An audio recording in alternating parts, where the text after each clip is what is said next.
Days back Neredmet PS పరిధిలో బృందావన్ కాలనీలో జరిగినటువంటి బైక్ అఫెన్స్లు 4 బైక్లు దొంగతనం కావడం జరిగింది.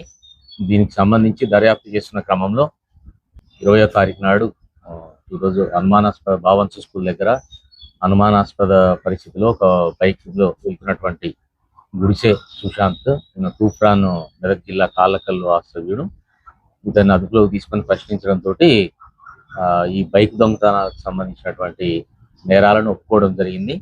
దీనిలో భాగంగా మొత్తం 14 బైక్ దొంగతనాలకు సంబంధించి వాళ్ళు నేరాన్ని అంగీకరించడం జరిగింది. ఈ విధంగా దొంగతనం చేసిన అల్వాల్ పరిధిలో 5, నేరేడ్మెట్ పరిధిలో 4, మేడ్చల్ పరిధిలో తర్వాత మెదక్ పరిధిలో కూడా మిగిలిన వాహనాలకు సంబంధించి దొంగతనం చేయడం జరిగింది. దీంట్లో దొంగతనం చేసుకోవడం, దాన్ని అమ్మిన డబ్బులతో ఎంజాయ్ చేయడం, మళ్ళీ తర్వాత డబ్బులు అయిపోగానే మళ్ళీ దొంగతనం చేయడం ఇట్లా జరుగుతూ ఉండింది. ఈ రిసీవర్ ఎవరైతే ఉంటాడో ఈ దొంగిలించిన వాహనాలను అమ్మడంలో ప్రవీణ్ అనే వ్యక్తి సహకరిస్తాడు. ప్రస్తుతానికి సుశాంత్ అదేవిధంగా ప్రవీణ్ ను అరెస్ట్ చేయడం జరిగింది. సతీష్ అబ్స్కాండింగ్ లో ఉన్నాడు.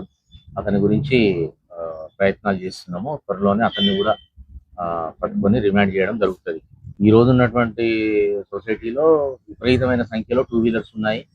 దాంట్లో హైదరాబాద్ లాంటి ఏరియాల్లో చాలా మంది ఇక్కడనే వచ్చి నివాసం ఉండడంతో ప్రతి గల్లీలో చూసినట్లయితే వాళ్ళకు ఇంట్లో స్పేస్ సరిపోకపోవడము, లేదంటే లేట్ అవర్స్ లో జాబుల నుంచి వచ్చే క్రమంలో లోన పెట్టాలనేటటువంటి ఓపిక లేకపోవడం, ఇటువంటి వివిధ కారణాల రీత్యా మీరు ఏ కాలనీలో చూసినా సరే బయట విపరీతంగా పార్క్ చేయడం జరుగుతుంటది. సో ఇవన్నీ కూడా దొంగలకు అనుకూలమైన పరిస్థితులు కలగజేస్తున్నాయి. కాబట్టి మీ అందరికీ కూడా విజ్ఞప్తి, మీరు అప్రమత్తతో ఉండాలి. ఈ విధంగా చేసినట్లయితే మనం పరోక్షంగా దొంగలను ఎంకరేజ్ చేసినట్టే. కాబట్టి కంపల్సరీగా మీరు పార్క్ చేసేటప్పుడు జాగ్రత్త తీసుకొని మీ ఇంటి లోపల పార్క్ చేసుకునేటటువంటి చూసుకోవాలి. మనం ఏ రకంగానైతే మనం లైఫ్ ఇన్సూరెన్స్, హెల్త్ ఇన్సూరెన్స్ గురించి ఆలోచిస్తున్నామో మన ప్రాపర్టీకి కూడా ఇన్సూరెన్స్ లాంటివి, సీసీ కెమెరాలు కానీ, అదేవిధంగా ఇటువంటి లాకింగ్ సిస్టమ్ కానీ, లేదంటే జీపీఎస్ ట్రాకర్లు కూడా అవైలబుల్ ఉన్నాయి మార్కెట్లో. జీపీఎస్ ట్రాకర్ పెట్టుకున్నట్లయితే మీ వాహనం ఎవరు దొంగిలించినా సరే దాని రూట్ అంతా కూడా మనకు తెలిసిపోతుంది. అదేవిధంగా దీంతో పాటు ఈ వాహనాలకు సంబంధించే కాకుండా ఇంటి లోపల కూడా సీసీ కెమెరాలకు సంబంధించి చాలా ఇండ్లలో సీసీ కెమెరాలు అంటే అదేదో సొసైటీ రెస్పాన్సిబిలిటీ. మన కాలనీలో అందరూ అనుకుంటే 4 రోడ్ల మీద 4 సీసీ కెమెరాలు పెట్టుకున్నాము, లేదంటే గవర్నమెంట్ పబ్లిక్ రిప్రజెంటేటివ్స్ ఎప్పుడన్నా ఫండ్ వచ్చినప్పుడు పెట్టిస్తారు అనేటటువంటి ఆలోచనతో ఉన్నారు. అలా కాకుండా మీరు అందరూ గమనించాలి. మీ ఇంట్లో ఏదైనా దొంగతనం జరిగితే ఇప్పుడు ఈ రోజుల్లో ప్రత్యేకించి గోల్డ్, సిల్వర్ ఇటువంటి ఐటమ్స్ బాగా కాస్ట్ అయినాయి. 1 తులం గోల్డ్ పోతే కూడా మీకు 1,50,000 ప్రాపర్టీ మీకు పోతుంది.